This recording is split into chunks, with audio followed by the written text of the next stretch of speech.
समृद्धी महामार्गाचं काम पूर्णा शहरामधून जो समृद्धी महामार्ग जात आहे त्याकरिता मांटो कार्लो या कंपनीला टेंडर दिलेले आहे।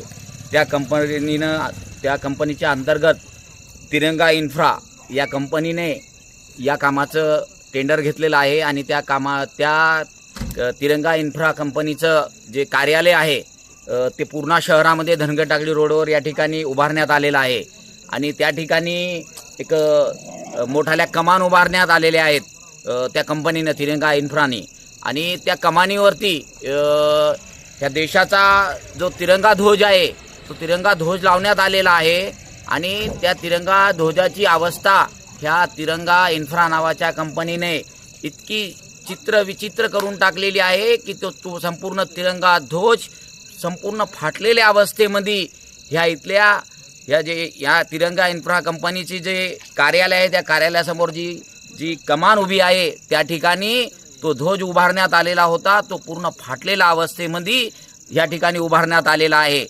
मग ह्या कंपनीच्या हे जे कर्मचारी आहेत मग यांच्या डोळ्यामध्ये माती पडली का? तो जो ध्वज आहे किंवा ह्या देशाचा सर्वश्रेष्ठ असा ध्वज आहे आणि त्या ध्वज पूर्ण फाटलेल्या अवस्थेमध्ये असताना इथले जे कर्मचारी आहेत मग हे कर्मचारी भारतीय आहेत का विदेशी कर्मचारी या ठिकाणी ह्या कंपनीने या ठिकाणी येऊन म्हणजे इथं लावलेले आहेत। ज्या कंपनीला तिरंग्याचं भान नसल मग ह्या कंपनीवरती जी बी कंपनी असल ह्या समृद्धी महामार्गाची काम करणारी व त्याच्या अंतर्गत काम करणारी ह्या दोन्ही कंपनीवरती ह्या देशद्रोहाचा गुन्हा दाखल झाला पाहिजे। ह्या कंपनीचे जे मालक आहेत हे गुजराती आहेत। ह्या गुजराती लोकांनी ह्या महाराष्ट्रामध्ये या समृद्धी महामार्गाचं काम घेतलेलं आहे। यांनी ह्या ठिकाणी ज्या पद्धतीनं ज्या शेतकऱ्याच्या जमिनी घेतल्या ज्या ठिकाणाहून ह्या समृद्धी महामार्ग जातोय त्या इथल्या कुठल्याही लोकांना ह्या कंपनीनं या इथल्या बेरोजगाराला रोजगार दिलेला नाही। कुठून तरी बाहेरचे कुठले तरी मला तर वाटतं हे बांगलादेशी कर्मचारी आणतात का पाकिस्तानी आणतात का अफगाणिस्तानी आणतात, कारण या कर्मचाऱ्याला अगर तिरंगा ध्वजाचं भान नसेल तर ही कंपनी आहे तरी कोणाची ही मला वाटत नाही। हे भारत देशाची कंपनी आहे आणि ह्या कंपनीनं ही तिरंगा इन्फ्रा नावाची कंपनी जी आहे ज्या अंतर्गत त्या समृद्धी महामार्गाचं काम करते यांनी बेसुमारपणे ह्या पूर्ण जे तहसील प्रशासन आहे या तहसील प्रशासनाला अधिकाऱ्याला धरून बेसुमारपणे अवैध मुरुमाचं उत्खनन म्हणजे हजारो ब्रास मुरुमाचं उत्खनन ह्या कंपनीने या ठिकाणी केलेलं आहे। आणि तुम्हाला मला सांगायचंय ही हरामखोर ही कंपनीचे जे कर्मचारी आहेत जे मेन अधिकारी आहेत जे मॅनेजर आहेत ते इतर राज्यातले आहेत का पाकिस्तानचे आहेत बांगलादेशचे आहेत हे माहीत नाही। इथल्या काही लोकांना बिचाऱ्यांना रोजगार दिलाय पण त्यांच्यावरती दादागिरी करतात। त्यांना शौचालय साफ करण्याचं काम ह्या ठिकाणचे हे नालायक लोक देत आहेत।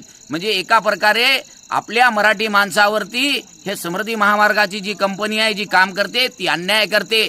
बरं अन्याय करते लोकांवर इथल्या मराठी माणसावर अन्याय करते पण ह्या तिरंगा ध्वजाचा जो अपमान केलाय आत्ताच पोलिसाच्या समक्ष या पूर्णा पोलीस स्टेशनचे API पाटील सर यांच्या समक्ष व पंचाचा समक्ष तो तिरंगा ध्वज त्या कमानीहून खाली उतरण्यात आला। अतिशय छिन्न अवस्थेमध्ये त्या तिरंगा ध्वजावर असलेलं अशोक चक्र पूर्ण अशोक चक्र फाटलेलं आहे आणि तो ध्वज पण पूर्ण फाटलेला आहे।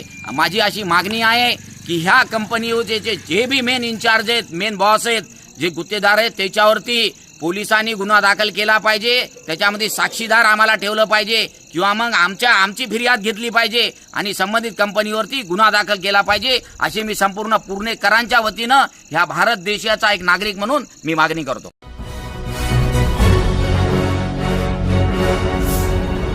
Thanks for watching Ekmat Digital.